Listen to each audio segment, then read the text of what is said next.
Good evening, good morning, good afternoon, wherever you might be. Welcome back to the Same Old Arsenal podcast, episode 57. 57? Deary me, we're going to have to start thinking about a special for the 100th. It's going to come round before we know it. Before we get on with the video, we have been partnered with FansBet. If you like a bet at the weekends and you do it online, then please think about joining us over at FansBet. The links are in the description. Download the app on iOS or on Android. Sign up. When it asks you for the team that you support, click on Arsenal, and then underneath you'll see another little drop-down menu. Click on that, and you'll see the Same Old Arsenal podcast. That way, you will be helping us every time you bet. If you don't like a little bet, you can also come and sponsor the podcast yourself for £1 a month. Link also down in the description. Patreon, if you want to come and give us £1 a month, then do. That would be very nice. And perhaps I might be able to then afford to buy myself a nice microphone. And I might buy one for Lee as well. Oh, lovely. If we make enough money. So, we won again at the weekend. 7 on the bounce. A nice victory over Watford. One I was a bit nervous about coming into the week, I must say. I was getting a bit nervous about playing them. But in the end, we got the 3 points after quite a poor display, I think. Let's come to the judge first. Lee, I'll just touch on what I said there. Emery's changing us, mate, because that's probably the second or third time now this season we've played poorly and won. Yeah, I've got to say that. I didn't say we was playing poorly. I think a lot of it has to be down, give a lot of credit to Watford, if I'll be honest. I thought they played really well. I would have to say that I've got a bit of an echo. Can you hear that? No. Okay, sorry about that. So, yeah. So, I honestly think that someone like Watford were everything that are our weaknesses of perhaps the last couple of seasons were their strengths. Big, powerful, awkward sort of side. Could hit us on the counter attack. But what we done was we went toe to toe with them in the physical side. You know, sometimes we lost, sometimes we won. But the one thing that impressed me more, not so many one-on-one chances. I know that they did get a couple. Leno made a fantastic save in the second half. I have to say that, 20 minutes to go when he made that save. Could have been different if fantastic save. If I was right behind that, when he headed that, touched it, I said it's a goal. We're a goal down. So it was an incredible save. And I just felt that, sometimes one thing that we've always been criticised, we've never been able to grind out a result. It was either played really well and lost or whatever. But I thought ground out a result. And I think from my point of view, got to take a lot of credit for that, because sometimes we've got to win dirty. We never win dirty. And all of a sudden we're winning dirty now. So I'm not going to criticise the performance. I think it was always going to be a tough game. And sometimes it's more important to win the game than the performance. And that was one of them on Saturday. So it was a good thing. Just one thing that I've never seen it before at the Emirates. I don't know if you guys have. I come out, and as I'm walking down there, about 4 or 5 Watford players standing outside. Have you ever seen that before? Like just waiting there, yeah. hanging out. So I had a little chat with Capu, said how well he played and all that, blah, blah, blah. I've never seen that before, like players just standing in their tracksuits. I don't know what they was waiting for. Obviously, they weren't getting on the coach or something. Just standing there right outside the Arsenal shop there at the Armory. People going up to them, having photos done with them. It was quite surreal. But anyway, I don't know if anybody can say that they've seen that before, then please let me know. But over that, great 3 points. And I think someone said to me today, would you say that Chelsea are having a good season? And I turned around and said, yeah, I think that they are, and everybody's giving them plaudits. We're 2 points behind them. And then everybody's sort of saying that we're not great. So, we're quietly going about our business. And if we start playing really, really well, we're sure going to get onto this a little bit. I think that the players in the system is perhaps not helping us. But what I would say, it's a good weekend and roll on to Thursday and Sunday now. Harry, what was your take on the game, mate? Well, first of all, I wasn't at the game, actually. I was at a wedding, and, it was really difficult to dodge the ceremony when you're the best man. So unfortunately. Couldn't you have videoed the wedding or something? Even I couldn't pull that one off. But no, I have watched the game back since. Of course I did. It was the first thing I did when I got home at some stupid time in the morning. I watched it pissed, so I ended up watching it again. I do that every week, don't worry about it. So I watched it again to try and make some sense of it. I'm in a bit of a weird place at the moment with Arsenal because I'm torn between being pleased that we're grinding out results and wondering whether I should be concerned at the fact that we're not playing that well. And, you know, we still look a million miles off where we need to be defensively. So I'm in a bit of no man's land at the moment because I don't know which way to go. I'm giving Emery the benefit of the doubt at the moment because we are going through a transition. And so I'm more towards we're grinding out results side. But there is concerns there, you know. We still don't look like we're clicking into gear all of the time. We seem to be doing it in short periods of games. And not to take anything away from this run, but we've played against some poor sides, I guess, and some of the weaker sides in the league. And that's maybe why we've gotten away with it. I'm not knocking it because we've got the points on the board and historically we wouldn't have done that. So let's get them on the board while we're playing these types of teams. But I still think that there is a hell of a lot of work to be done. And although we should be pleased with getting the results, we just need to be a bit cautious and not go overboard. For me, our objectives haven't changed. They should stay the same. Let's try and get back in the Champions League either way. And in terms of the game on Saturday, I thought that was basically what I've just said. It was both. You know, there was moments where you thought, yeah, we're brilliant going forward. Lacazette missed that chance in the first half in particular. I thought we should have had a penalty as well. Don't know how the referee's not given that. But equally, we saw some deficiencies and we saw that Watford on another day could have taken some points as well. So I'm still a bit stuck at the moment. I don't know exactly what to think. I'm not sure I quite understand the ins and outs of what Emery's trying to do. There's still things I look at and I think I don't really get that, but I guess that's going to come with time. Absolutely. Graham, what did you make of it all, mate? Well, we found a way to win, Craig, didn't we?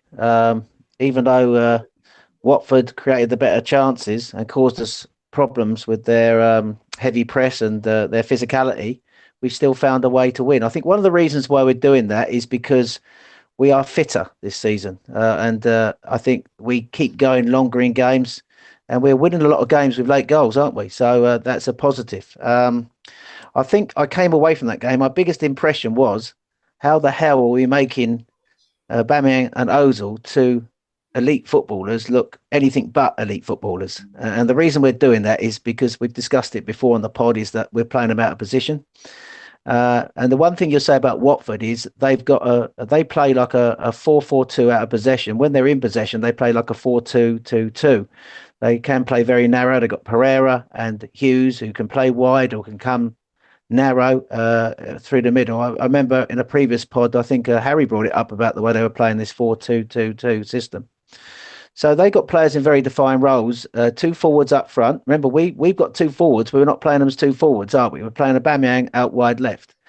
And then we're playing Ramsey at number 10. Now, Ramsey was on the pitch for 65 minutes on Saturday. And he created no chances in 65 minutes, had only 20 touches in that time, and he was rightly hooked. The moment Ozil came central, Ozil had just as many touches in 20 minutes as him and scored a goal and looked far better in that position. So I think the thing was, Ramsey's body language coming off on Saturday seemed to sort of like say how disappointed he was. And I think there's a statement there that you know, I don't think it's working out with Ramsey in that number 10 position.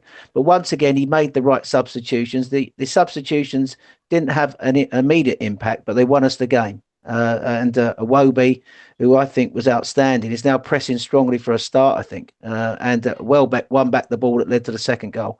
I have to say I agree with Lee. I think Leno's save 20 minutes from the end was not only a game changer, but it kept us in the game. But I think we defended quite well on Saturday. I thought Rob Holding was excellent, apart from when he got beat on the outside by Success. And that was another big moment when he clipped the outside of the post. But I thought we defended well. Holding, I think he had something like 6 blocks, 6 clearances, 5 aerial duels won, and he's passing out from the back. He's the one player who's suited to Emery playing out the back, whereas the other defenders are not. He's very comfortable on the ball. So the impression I took from the game is we found a way to win. He made the right substitutions. He's still got the problems of Ramsey not working at 10, Ozil ineffective out wide. Ozil played no forward passes in the first half. Less than 5 forward passes in the first half when he's out wide. Doesn't combine with Bellerin. So we've got no partnerships across the pitch. But the moment he comes central, we get developed partnerships. And we got Iwobi. We lack people who are risk takers in this team, people who can run past players. Iwobi gives us that. And I think the moment he went out wide and we got the forwards into the box and we started putting crosses in, we won the game. I will say that Watford put 27 crosses into our box on Saturday. So how we did not concede, they had 36% possession and they had double the shots at goal that we had with something like half the possession, although they had fewer passes. So that tells you that really the way we're playing in this 4-2-3-1 doesn't suit the players we are. We're grinding out results, but make no mistake, if we play better teams than this, we're gonna struggle. So I think we talked about it being a learning curve for Emery. It's we're trying to progress with this system. I hope he's learning that basically at the moment Ramsey doesn't fit 10. Ozil has to play 10. And if he's not going to go to that 4-4-2 diamond midfield forward that I think suits our players, if he's going to play a 4-2-3-1, at least put the right players in the right positions. And that's what I took out of the game on Saturday, Craig. Absolutely, Mark. Again, it's hard to disagree with anything that you say. I'm very worried, Lee. I said it on Saturday after the game that our first half performances, like Harry said, I will touch on it a little bit there. We can get away with it against teams like Cardiff, Watford. Well, we very nearly didn't get away with it, but we did. The lower, no disrespect to them, but the teams we should be beating, the teams we should be playing, we should be getting points against. We play Liverpool in 3 or 4 weeks' time. I'm worried that if our first half performances don't start to shape up, the game can be over against Liverpool in the first half.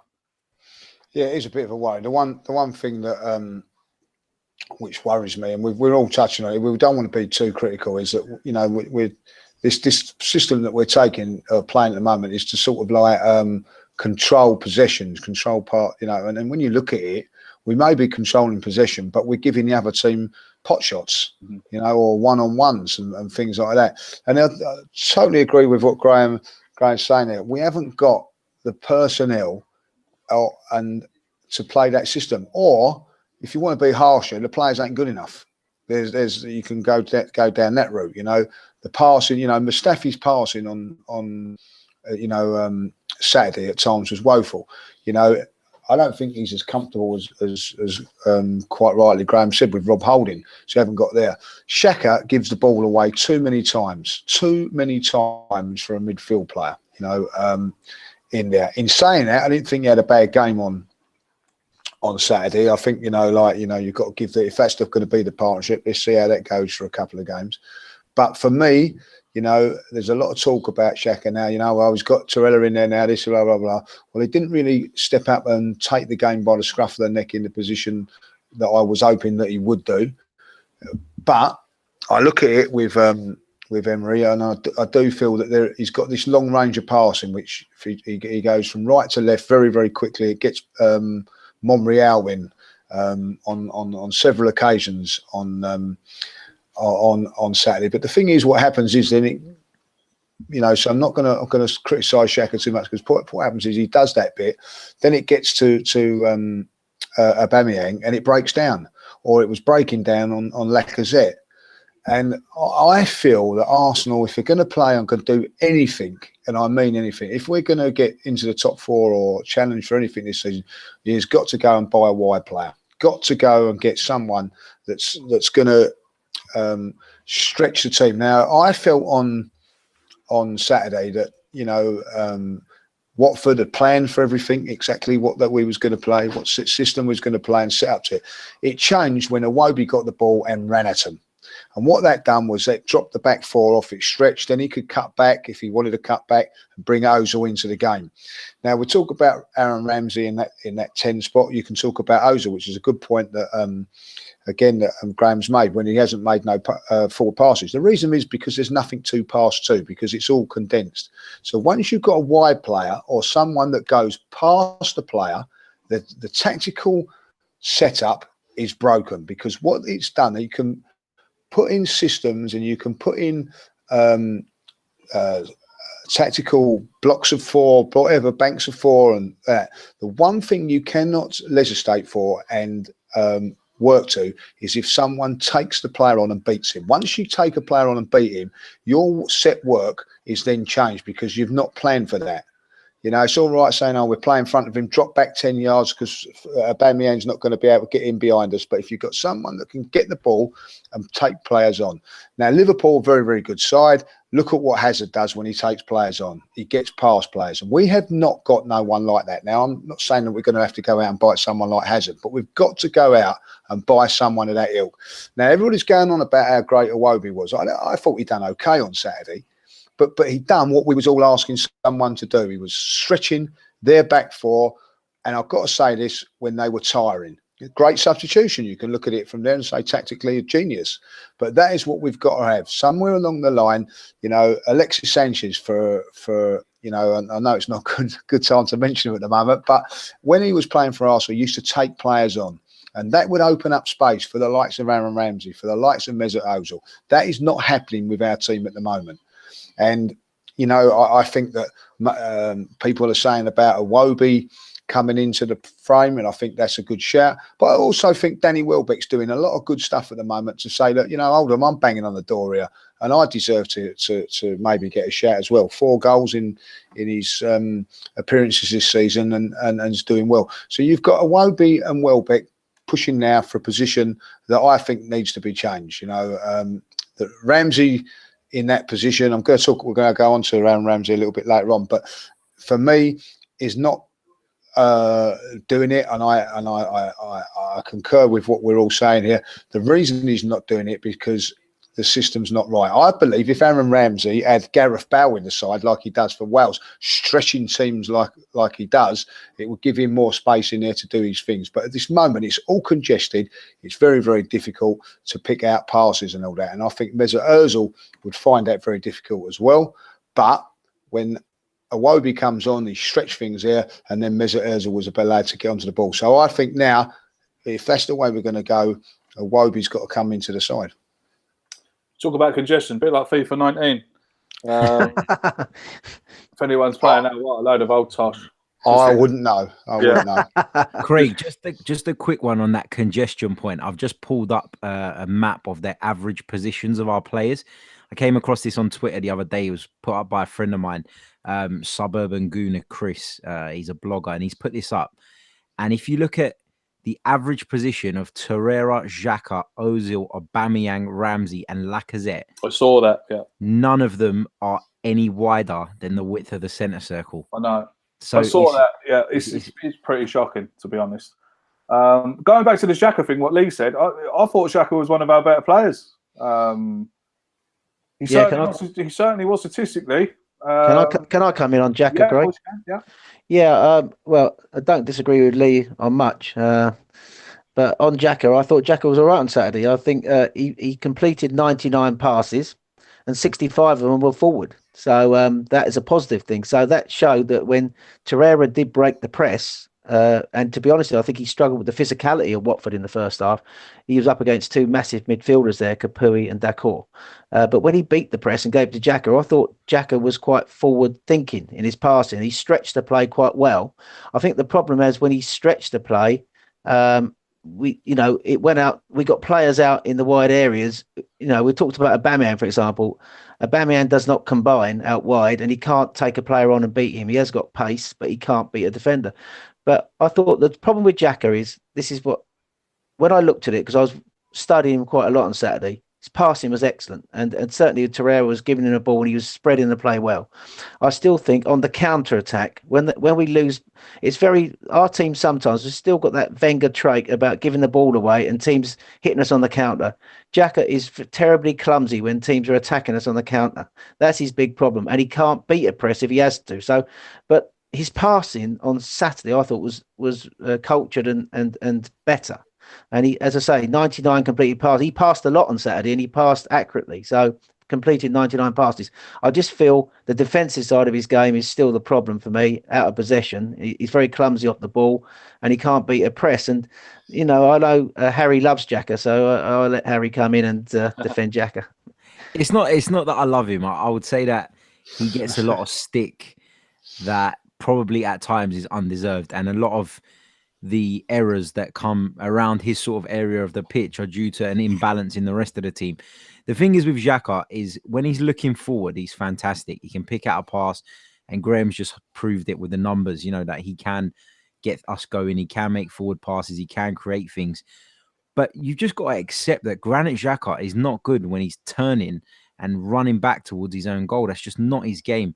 And, we might think that he's not suited to that position, but obviously Unai Emery does, because he's picked him pretty much every time he's been available. Arsene Wenger picked him before that. Switzerland pick him all the time. Mönchengladbach picked him before that. So there's obviously something there that we're missing. I think that Emery's idea of what Xhaka should do is different to what perhaps us as a fan base think. And I'm starting to see why he's in the team, because it's because of what Graham highlighted. It's because of the forward passes, because his ability to switch the play from left to right very quickly.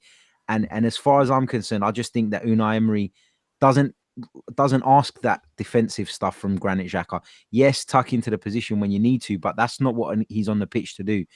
And we need to find a way of closing holes some other way, I guess. And I don't know what that is. I don't know what the solution is. If I did, I'd be better than Unai Emery. But I just think, our expectation of the player is not the same as the managers. And so we get caught up in this thing where we say Granit Xhaka defended poorly today. But Unai Emery doesn't think so, because if he did, he wouldn't pick him every week. Do you think he'd be better than a 3, Harry? A midfield 3? Yeah, I do. I think Granit Xhaka is a bit of he's a victim of the system, because he's come there and he was labelled as this defensive midfielder, and that was never his game. It was never his job to sit and make slide tackles and break play up and chase back like a dog and stuff like that. That was never his game. I think when he came to Arsenal, there's a bit of a blurred line between a deep lying player and a defensive midfielder. I think people get that mixed up sometimes. And for me, he's the deep lying player that goes and gets the ball and makes us tick, rather than a player who will get back, make last-ditch tackles, slot into the defence and become a third centre-back at times. That is what Torreira's trying to do. But I think that the best point you made regarding that was that he struggled physically. Decore and Capoue will dominate pretty much anyone in the division in terms of physicality. Very impressed with him. I was very impressed. Yeah. They were good. Another player I think deserves a bit of a shout-out and a bit of praise is Leno. Obviously, not very nice to see Petr Cech go out like that. Hamstring injury there when he was kicking the ball, but he came in and as we've discussed, pulled off one of the. People might say I'm over exaggerating here, but that save from Troy Deeney was a hell of a save for a goalkeeper to get down that quick and push it around the post. And I'll tell you something now. If Cech was still in goal, he wouldn't have got down to that. You can ask Harry. It was almost like a Lehmann moment. And do you remember Lehmann made that save at Old Trafford when he got down and pushed it round the post? So that was when Deeney, as Lee said, I was in the stadium, and when he touched that Deeney, I thought that was in straight away, and that was like a game-changing moment almost. And it reminded me of that Lehmann save at Old Trafford. Harry, do you want to come in? You're a massive Lehmann fan. I know the one you mean. You mean. It was a fantastic save, no doubt about it. Game-changing moment, of course. For me, Leno's got to take this opportunity now. He's had a lucky break here. Nobody wants to see Petr Cech injured, but Leno, I'm not saying he would have been pleased, but this is an opportunity for him now, and I'm sure he's glad it's come along. But now he has to grab it with both hands and take it.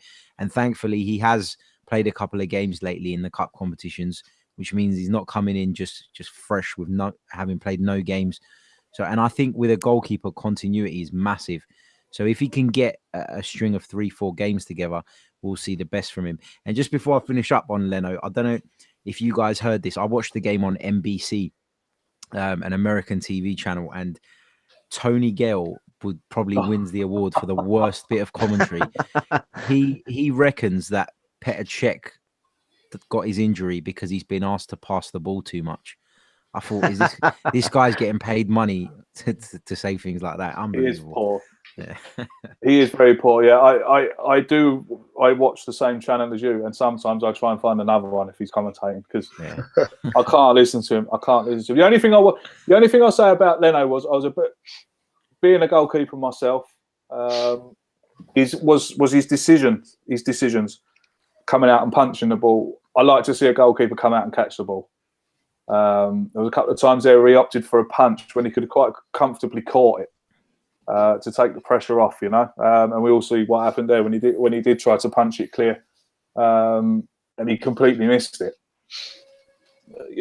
I don't know. Is it a thing with goalkeepers that come from different leagues and stuff? It's the way they're coached. I don't like seeing goalkeepers punching it if they can catch it. I definitely think it's a cultural thing. Yeah, it's just me. Perhaps I'm just being old school. I don't know. I was always coached that if you can catch it, catch it. It's very rare we were coached to punch the ball, But big shout out to Leno anyway. Like I said, he's got to take his chance. The chance is now here. A lot of people on Twitter, or Arsenal fans, not just on Twitter, but in the stadium, in the pubs, are asking for Leno to come in and start instead of Cech. So now, like you said, Harry, he's got to take his chance. What will be interesting, though, is what will happen on Thursday. Will we see Martinez in goal on Thursday now? If Cech injured, we can't afford Leno to get injured in the Europa League tie. So perhaps we might see Martinez in goal. Who knows? Let's get onto the Aaron Ramsey thing. Let's start with you, Judge. I put out a controversial tweet the other day. I said that Aaron Ramsey, to me, is not an Arsenal legend. Met with absolute, what can I say? I probably shouldn't say what it was met with, really, because it's naughty words. But a lot of abuse came my way. He's a legend because he scored 2 goals in the cup final. If that's the case, Steve Morrow and Andy Linegan are Arsenal legends as well, then, are they? They only done it once. What's that? They only done it once. Well, true, yeah, true, very true. But you know what I'm trying to say. In my opinion, Aaron Ramsey is not an Arsenal legend. Disappointed that we've heard that I am disappointed that he wants to leave. If we're to believe what we're hearing. But like Graham has touched on, like Harry's touched on, like you've touched on, I don't think there's any room for him in this squad at the moment, or in the team even. A lot of people will come and tell me that I'm talking out my arse. That's fine, but it's just my opinion. Like I want to see what Graham said. Ozil in the 10. Ramsey and Ozil cannot play on the same pitch together, in my opinion.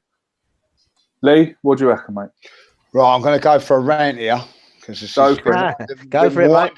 It's been winding me up for 3 or 4 days now, and I've been waiting for my turn on this, right?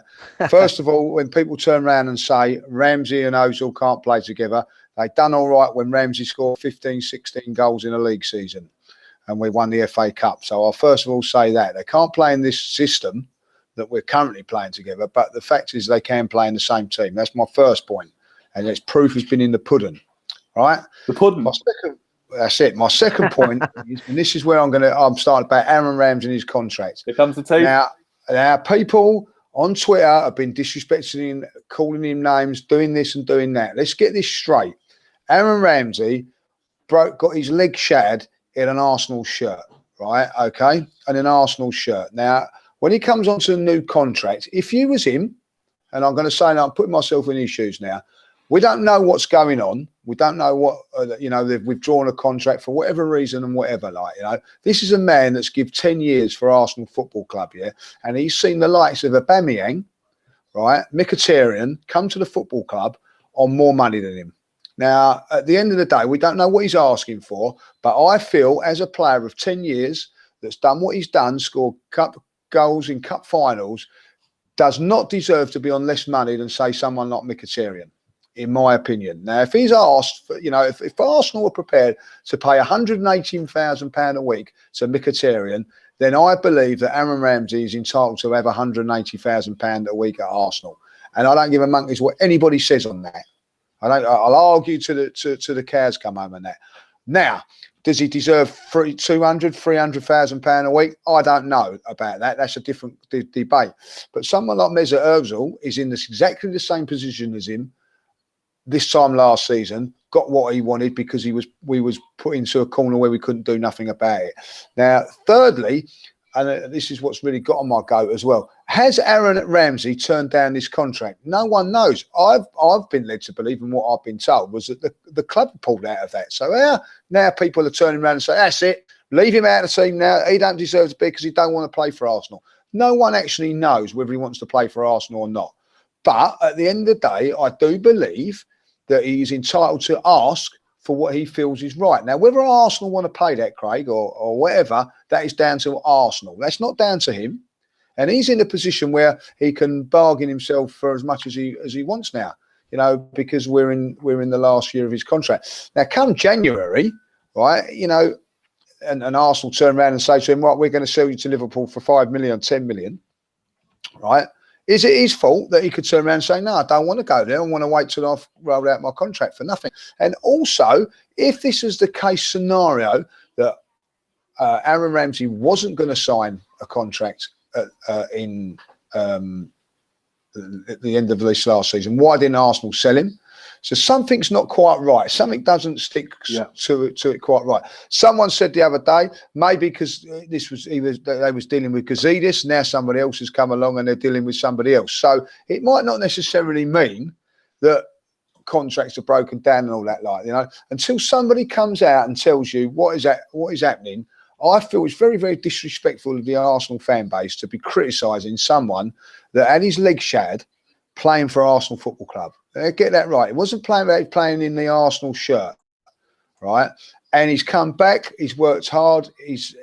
Listen, I don't think he's having a great season this season. If you want my honest opinion, he maybe deserves to be dropped at this moment in time. But I will say that alongside 3 or 4 other players, and also, if everybody keeps saying, right, we can't play in the number 10, well, let's see if he can play in another role then, i.e., Harry's good mate Xhaka, could he play that role at the end of it?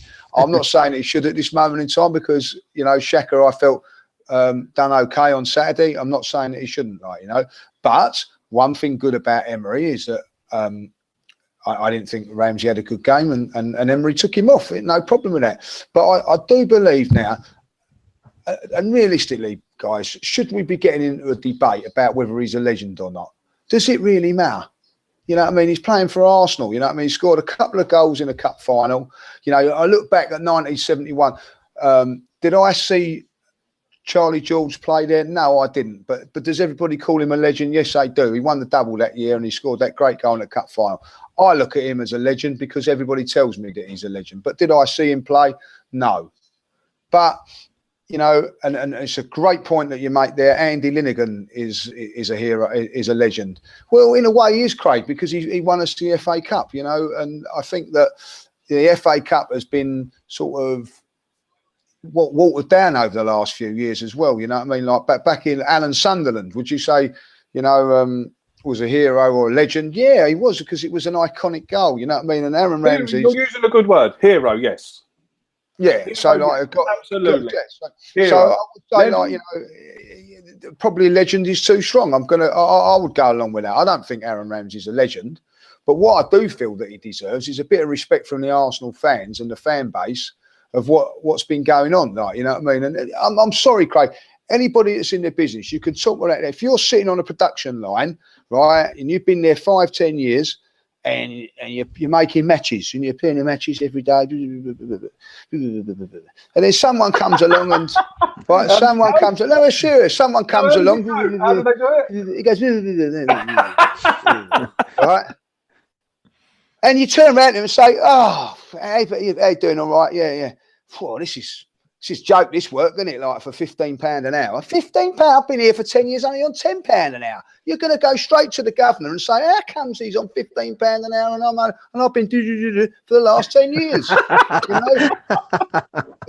You've got to put it into perspective of that. And it does wind me up. You know what I mean? That I wouldn't be happy if I was Aaron Ramsey and someone like Mkhitaryan, who, by the way, has done nothing compared to what he has, by the way. Yeah, very true. He's on the money that he's on.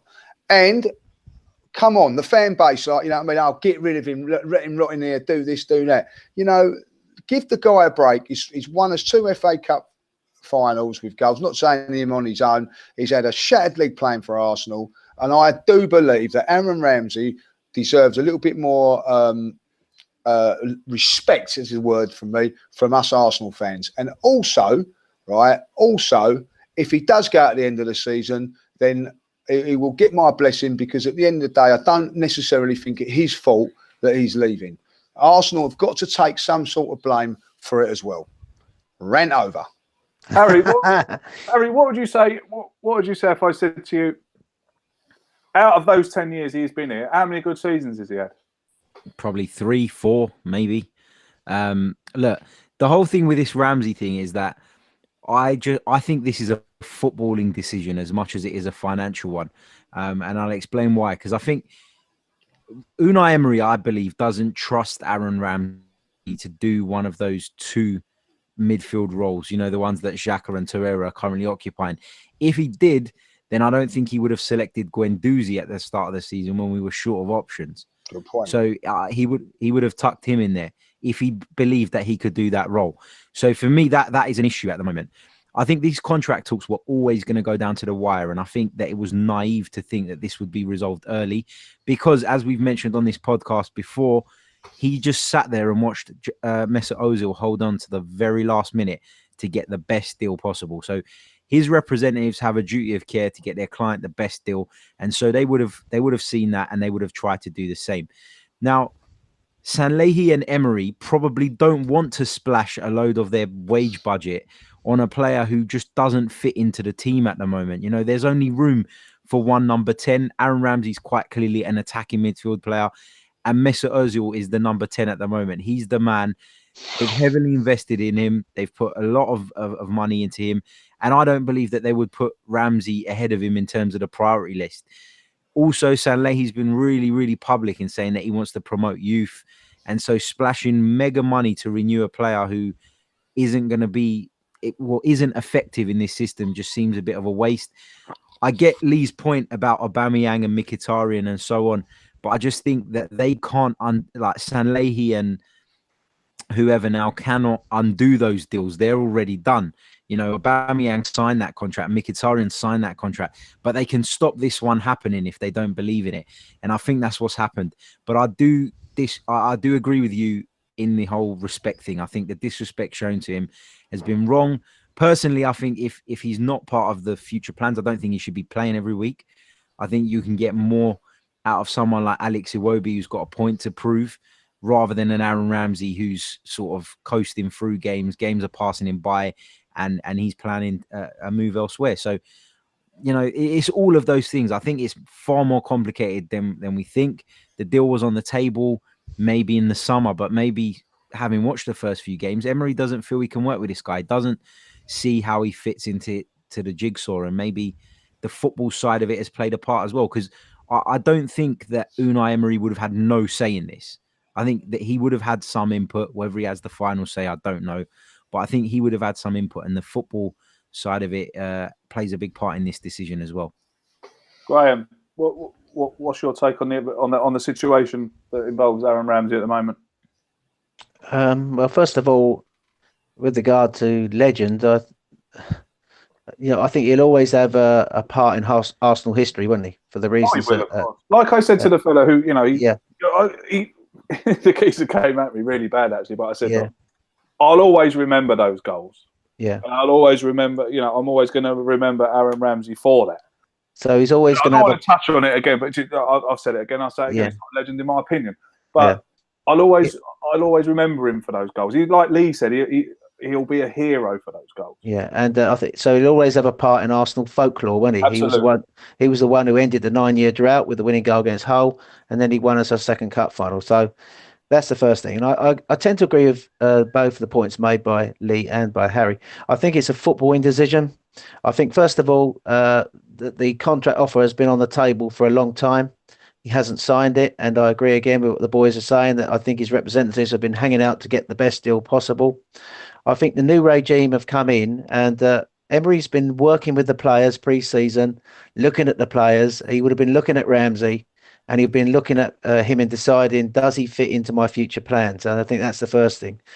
If you're going to play Aaron Ramsey in a team for him to be effective, it has to be in a 4-3-3 formation when he's the third midfielder, where he's got the license to be what he can be. Remember, when he came into the team, we were talking about him as being the next Frank Lampard, weren't we?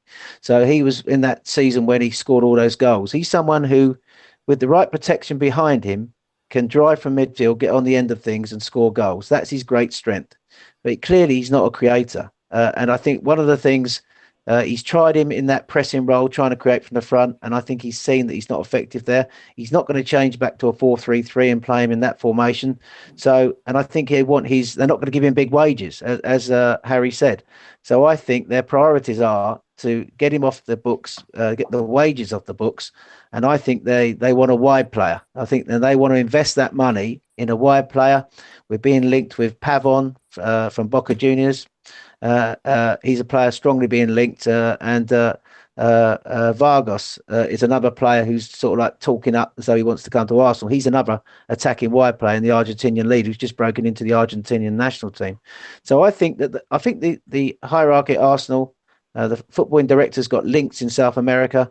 I think they want a wide player within our budget. I think the thing with Aaron Ramsey is I don't think he fits their plans moving forward. As Harry says, he's coming into his probably prime now, but I think they want younger players. I think he hasn't worked in that number 10, has he? And Ozil, I think, needs to come centrally. I think that's the thing. He is one of the last links to the Wenger era. I know we've still got Ozil and one or two others, but he's, for me, that link to the unaccountability sort of player who's very good on the ball, but not very good off the ball. And so I think that is a statement in itself. And I'm not disrespecting Aaron Ramsey. I think the points made, Lee, were very good, actually. I think he should be respected. He did have that shattering. He came back from a serious leg break. And we have to remember that. He's given 10 years to the club. He won us 2 trophies with 8 goals. He deserves that respect. I just think it's a footballing decision that he doesn't fit the system Emery wants to play, and also a financial decision that he wants to spend his money elsewhere and bring in a wide forward. The funny thing about this is that this British, remember when, I don't know, 5, 6, 7, 8 years ago, when Wenger lined up the British core that we had. Yeah. Jenkinson's the only one left. Yeah, Jenkinson looks like he's going to do the dodge. Yeah. Looks like Jenkinson's going to be the final one. I mean, if you'd have had a bet on that. Can I get a bet now with the sponsors and claim some money? I'll tell you what, it's a shame. It's a shame we didn't put a bet on it when when that picture was taken. Because do you know what? Last week, just coming on to the sponsors, I'll give them a shout out. The sponsors, but when Lee and Harry did that show last week, do you know what they were talking about? Getting money on Derby, weren't they? Yeah. Yes, we was. And the funny thing is, you would have lost it, because it had to be after 90 minutes. 90 minutes, yeah, of course, yeah. We lost Harry, didn't we? But we thought it was a good, and it was also to have Porter getting some points in the Ryder Cup, which he did, and we won. So we would have, unfortunately, it was Fellaini that messed us up, because he scored in the last kick, didn't he? Really, or with that header. And that messed our bet up. And just one final thing on the Ramsey thing, lads. Just get your views on this. People have asked me this question. Would, as we swapped Sanchez for Mkhitaryan last January, or this January just gone, would you swap Ramsey for Pogba next year? Well, this actually brings me on lovely, Graham. For the questions. Yeah. I would too. I would too. I think Pogba's a brilliant player. I think that Mourinho's just strangled him to death like he has Alexis. He wants to go Barcelona, though, doesn't he? Come on. Yeah. Well, he does, yeah. He does. But like Harry says, Harry's dead right. It's Mourinho that's done it to him, because he doesn't watch him in a French shirt and then watch him in a United shirt. It's two completely different players. Ramsey.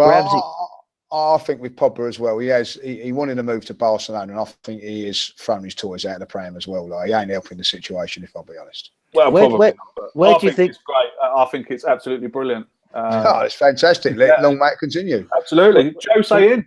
We want you to stay. We want you to stay. Jose Mourinho, we want you to Let's get on to these questions. This question comes in from at George Judson 50. Thank you very much for the question, mate. Thanks for watching. A quick yes or no answer for this one. Harry, would you take Alexis Sanchez back? Yes. Lee? Oh, I don't know. Not the way he's been playing for the Alexis Sanchez of 2 seasons ago, yes, but not the Alexis Sanchez of last season and this season. Stop beating around the bush. Would you take Alexis Sanchez back? Yes or no? Yes. Graham? Yes. Would I? No. He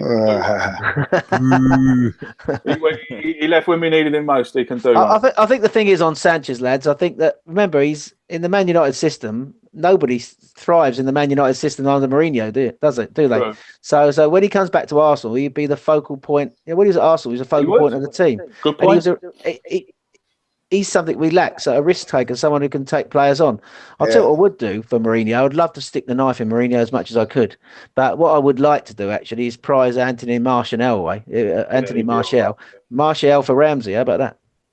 Again, I'd take that in a shot. What, Rashford for Ramsey? Again, yes. Alexis Sanchez? No. Do one. And do one. This one comes from Nick... At Nick Potch, 1995. Thank you for your question, Nick. Should we take advantage of the Paul Pogba situation at Manchester United? Use Ramsey plus cash to get him in January. No chance of getting him. It's a silly question. It's a silly question. It's fantasy. Not going to happen. It's not going to happen. Think of the commercial revenue he would bring the club as well. The directors would jump right on that. Yeah, they would. This one comes in from Dean Potter.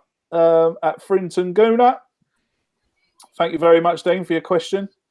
Frinton, actually, is only about 2 or 3 miles away from where I'm from originally. Nice place. Yeah, I spoke to Dean about that. It used to be posh, not anymore, though.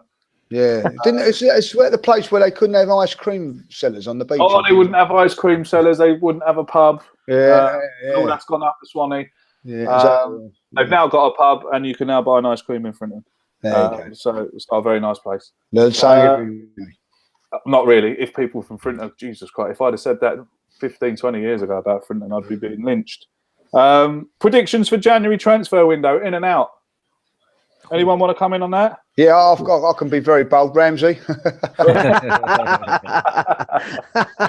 done, Captain, obviously. Jenkinson, I think he might be another one to go. And I don't think that'd be I think El Neni, well, maybe El Neni. I think El Neni's got a job to do in the Europa League and all that, And I think with El Neni, I'm going to be honest about him. He does exactly what's on the team. He's a squad player, does a job for us, and I'm not going to criticise him for that. But if Arsenal are going to do anything, I say it now, they've got to bring in a wide player. The end of whether it be the 2 Argentinian guys that Graham's mentioned, whether it be Zaha or somebody like that, it has got to be done. This one comes in from Pulp Tweets. It's for Graham. Matthias Vargas just stated on a local talk show that he'd rather join Arsenal over PSG, Bayern Munich, Madrid or Liverpool. Do you think we should make a move? He's a winger with dribbling skills and a great passing range. We could do with him right now. Also, he's just 21. Well, first of all, I haven't seen a lot of him. So I saw this question pop up on the Same Old Arsenal podcast Twitter today, so quickly went and checked him out. So I was quite impressed by what I saw, but everyone looks good on YouTube, don't they? Even us, Grant. Even us. Yeah. So, but to be honest with you, he's got the attributes of a wide player. He can play. Apparently, they were saying he's the new Hazard. So if he is a new Hazard, I think that that's probably... No, hopefully not Mickey Hazard. But he can play. He's somebody who can play central midfield, who can drift past people. Apparently, he can play wide. He hugs the touchline. He goes past people.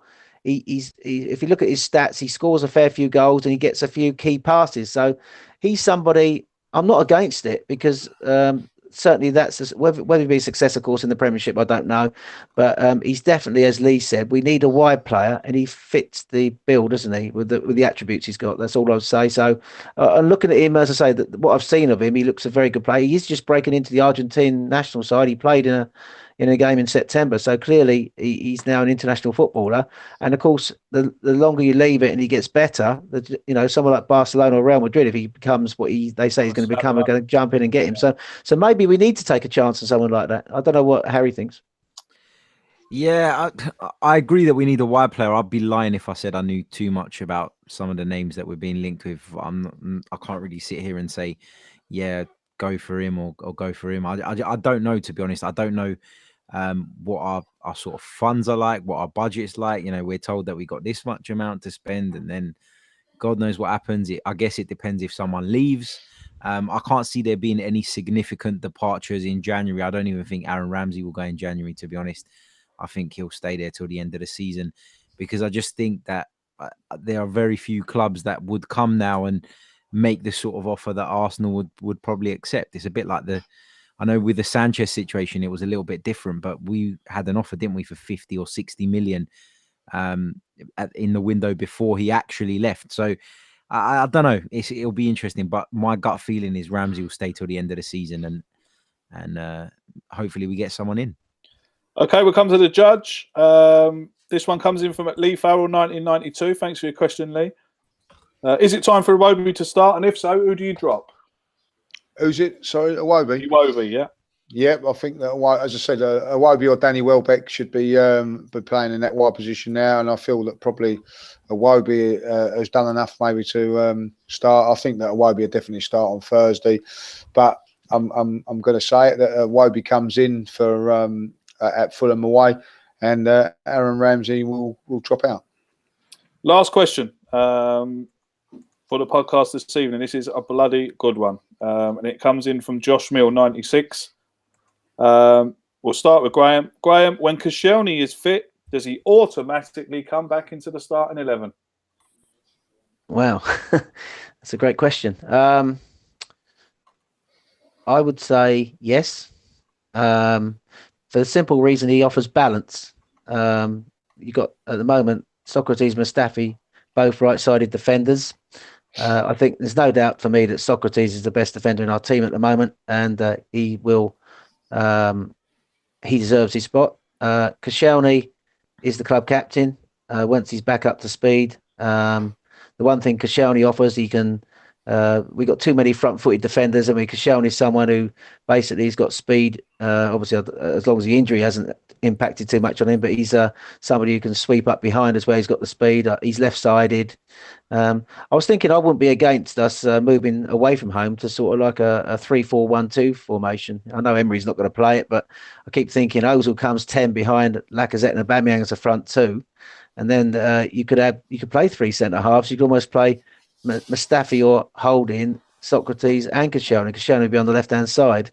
Then you could even get Kolasinac in as a left wing back with Bellerin on the right-hand side, even if you wanted to play Monreal in there. So I just think, in answer to the question, I think that I would bring Koscielny back. He offers experience, and also it would give a better balance to the centre half partnership.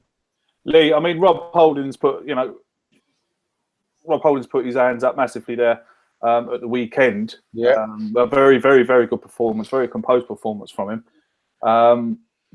But it's one game, and as Arsenal fans, I think we're quite guilty of. Oh, right, Holding must start now. He's had one good game, Obviously, Koscielny is nearing fitness, and I think the reports say that he could be back for the new year, if not before. Would you drop Mustafi or Holding for him to come straight back in? I'll drop Mustafi for Stefanos.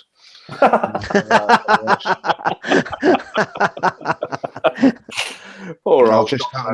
I'll just listen. Let's just talk about Mustafi for a couple of seconds. Watch the game. He does not win enough headers percentage-wise to be a central defender. We do not dominate aerial battles, and that is what's causing a lot of our problems. A lot of balls go in there, and he wins probably 50% of the duels when you've got to be top centre half winning over 70. And that is one of our problems with him. Like, you know, listen, Rob Holding's done really well. And if I was Rob Holding now and I was his dad or his mate or whatever, I would just say to him, look, you've got a good solid performance on Saturday. Now he's got to back that up with another good solid performance in where I can't say Azerbaijan, so I'll just say where they're going from Thursday. Then they've got so that's great. Well done, Graham. Karabakh. Karabakh, that dude. And can anybody say that Azerbaijan? Because I just can't say it. Azerbaijan. As a what? Azerbaijan. Azerbaijan, right? You know what I mean? Go on, Harry. Azerbaijan. Are you going there, Lee? Are you going? You swine. No, I'm not going. I'm not going. No, I'm not going. I'll go there if we get to the final. How can you go? So straight out, how we get there, I don't know. But anyway, so I think that you can have a good game there. Then you come to against Fulham, start playing, and if he can get a couple of running inside, there's no reason to rush Koscielny back. Now, if Koscielny comes back and plays like we know that he can do, I still think he's a good centre half, but I think with Koscielny, we need someone dominant alongside him if we're going to be honest. Maybe that will be Socrates. But for me at the moment, no, I think that you've always got to have in football, I believe, you know, like that, earn the right for the shirt. Holding's got it now, and it's his to lose now. And the way that he can keep that is by putting in good performances. And I do believe this with this new manager, where it didn't matter if you had 5 great games under Arsene Wenger, you know, if the man would come back in, whoever it was, you know what I mean? But I do believe now if you play really, really well, you're going to keep your shirt. And I feel that Holding deserves it at the moment. But, you know, if Koscielny comes back and is back to how we know that he can be, then, you know, he's also been kept as captain of the club, which gives an indication that he may be the one to come back. Harry, your final thoughts on that question, please, mate? Final thoughts, just to sum it up quickly. I would bring Koscielny back into the team if and when he's fit. Regarding Holding, I think as a young player, the most difficult thing to do is play with consistency. Yeah. And so I think I would still have concerns about that. Yeah, he can come in 1 or 2 games here and there and do a decent enough job. But over the course of the season, a youngster's probably going to cost you more than he's going to give you. Going back to Koscielny, will he ever be the player he's been in the past? Not in my opinion. I think this injury might be the end of him because it's a really difficult injury to recover from. Yeah. I've spoken to mates of mine who are physios and we've spoken about it, and they've emphasised how difficult that is to recover from. But look, he has to come back in the team because at the end of the day, we're hardly sport for choice in that position. And it's as simple as that. Great. That's the end of the podcast. The only thing that I need to do now is thank Graham. Thank you very much, mate. You're causing quite a stir for us, I must say. Thanks, Craig. Appreciate it. I've really enjoyed the show. Thanks a lot, mate. The judge. Are you doing anything this week? Going VIP anywhere? No, got nothing. How nothing boring. Planned. No, I know. Nothing planned for this week. His private jet's having repairs, so yeah. It's my daughter's birthday tomorrow, so I'm going out for a meal with her. Oh, well, happy birthday! Very important, So I'd have to say that. So you know, it's an important day for her. So that's it really. Is it a big birthday? 18, 21? Well, I'm not that old, you know what I mean? Like, she's 14 tomorrow, so sorry. Yeah, and she wants to go to as much as you can eat buffet, Chinese, lovely. Oh, what a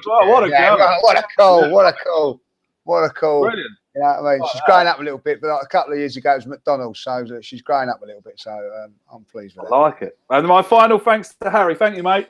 Thank you for having me, as always. For joining us every week, as you are.